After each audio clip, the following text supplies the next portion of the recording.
Hello, and welcome to. Oh, that was very deep, wasn't it? Very, very manly.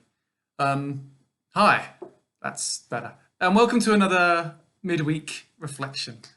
Um, it's clear, at least in Wales, Boris, take note, that lockdown is going on for quite a bit longer, but I hope you're keeping safe and well. Have I said that already? I've recorded a couple of these and things went wrong, so I might be repeating myself. But I hope you are keeping safe and well. I hope it's been a good week. That those of you that marked VE Day did so with joy and safely, and that you had a good weekend. And I know that I did. I had especially a good day yesterday on Monday because it was my 39th birthday. I know I don't look a day over 21. Thank you for saying that. And don't look too closely.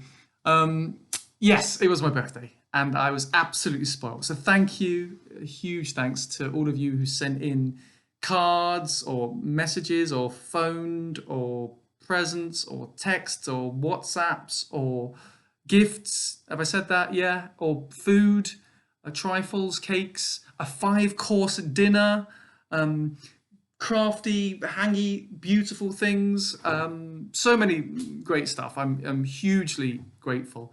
And I certainly learnt that celebrating a birthday during lockdown, it can mean actually you have more contact with people. I know I'm lucky. I'm blessed in that way.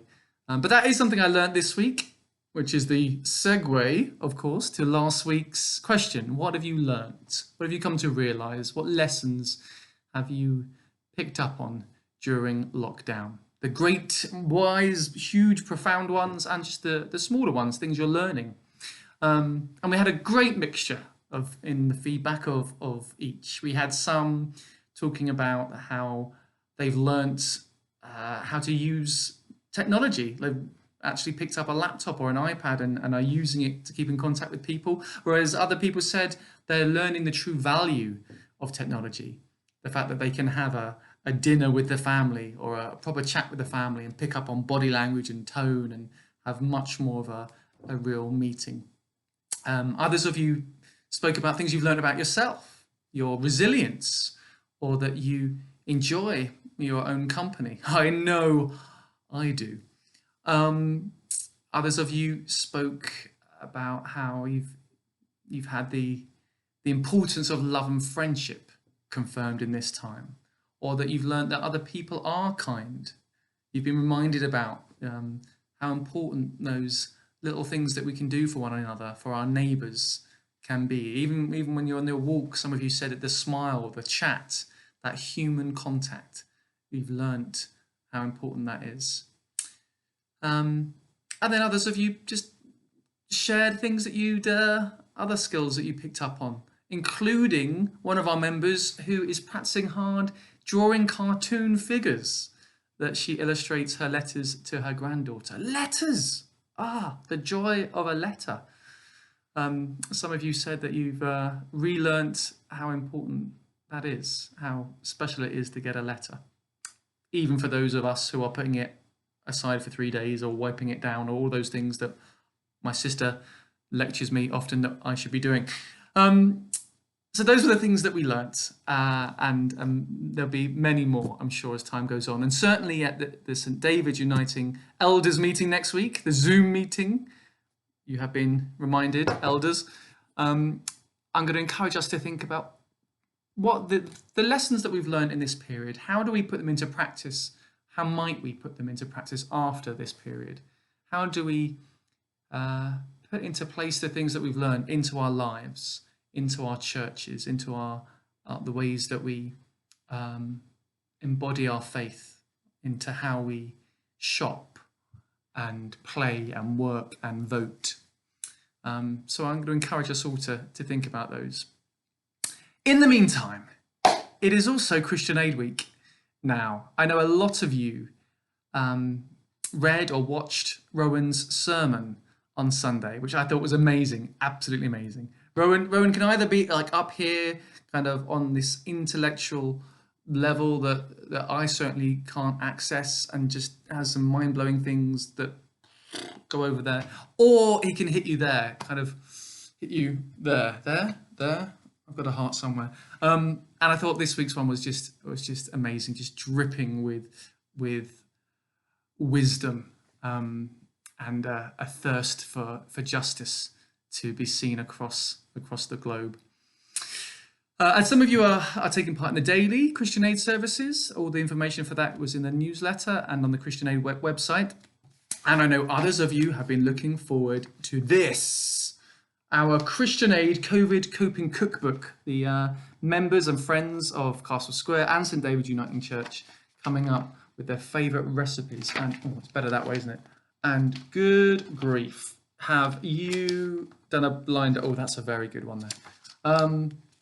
Absolutely everything from soups and starters to desserts to simple dishes, complicated ones, recipes from all around the world. It is incredible. And only a recommended retail price of £7. You might order one of these, go, I actually kind of get my head around how amazing it is. I'm going to donate £10 to the Christian Aid website. And some of you, I know you're sitting there, I mean, in this time, you're just counting your money you're saving, thinking, what am I going to do with all this money? Christian Aid. You could always buy 10 of these and send them out to your friends and challenge them to make one of these meals and to send you a photograph. Or you could just throw a lump sum to Christian Aid and not do that. But anyway, if you would like one of these, hopefully you've seen the details of how you can order one. Or Bethan, I'm sure, can put the details.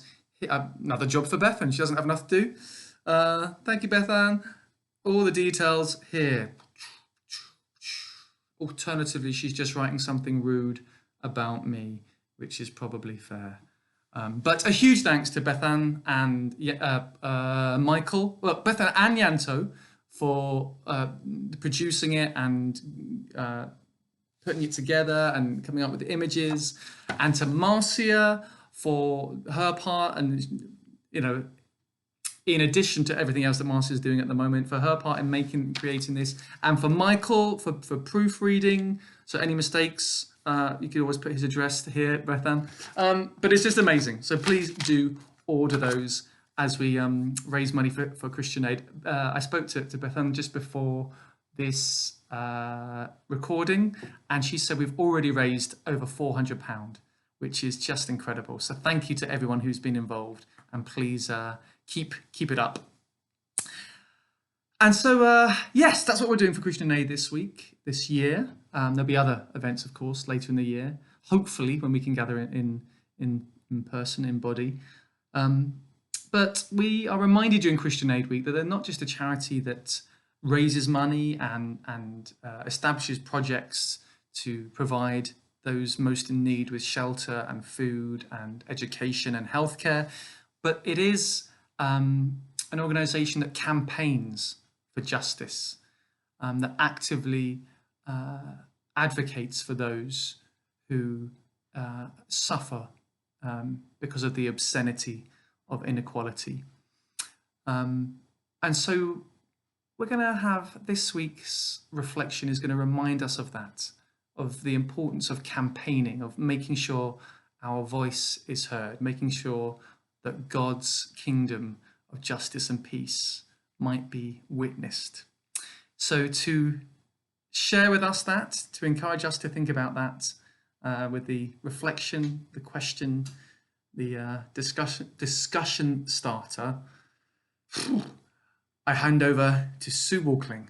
Sue, over to you. Hello, and welcome to Midweek Matters, and welcome to our living room. I'm Sue Walkling. I'm a member at St David's Uniting and of the Kids Club team. And as this is Christian Aid Week, we have decided to share with you today the Christian Aid Big Justice Story Sack, which we were using with the children at Kids Club before the lockdown. When we come to the quiet, come to the peace of story time. We lay out the mat and place in the middle a lighted candle. A simple olive wood cross. And a Bible marked with that week's story, which we share together. All around the mat are pictures and images of Bible stories. And many are of individuals who took risks to stand up for others, for justice and for fairness. There's Queen Esther, who risked her life to save her people. There's the kind stranger, who risked being attacked himself to help the injured man on the road to Jerusalem. And there's Jesus, turning over the temple tables so that others could have the space and quiet to worship. And there's my favourite story on the mat. No, not the mustard seed, but the story of Moses meeting God at the burning bush. It's my favourite because in this pack it's called Moses the Reluctant Campaigner, a man who felt he lacked the abilities to go and do what God was challenging him to do.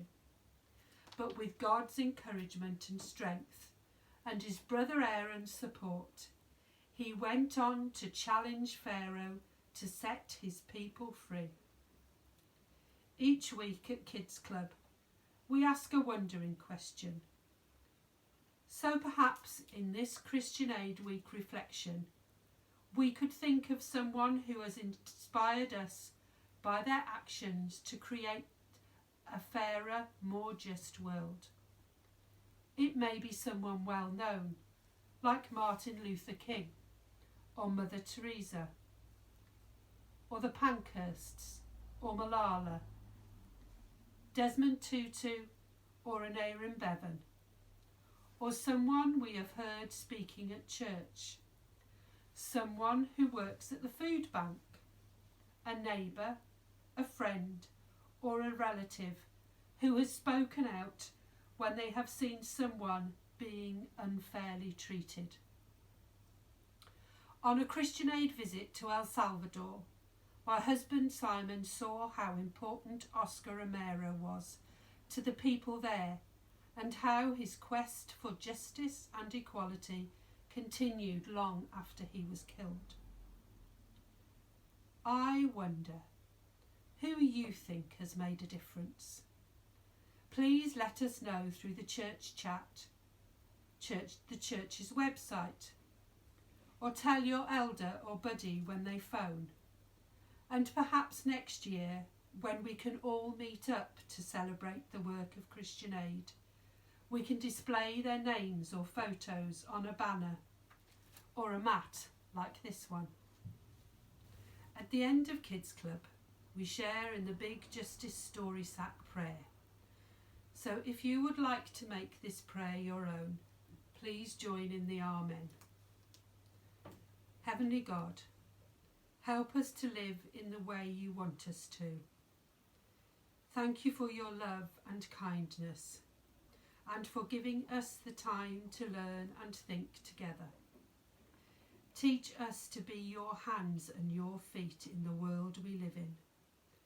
Send us, or now keep us, where we are needed, and help us to look upon others as you do, with eyes full of love. Amen. Thank you for listening. Stay well and stay safe. And I wonder, who do you think has made a difference to make this world a fairer, more just place?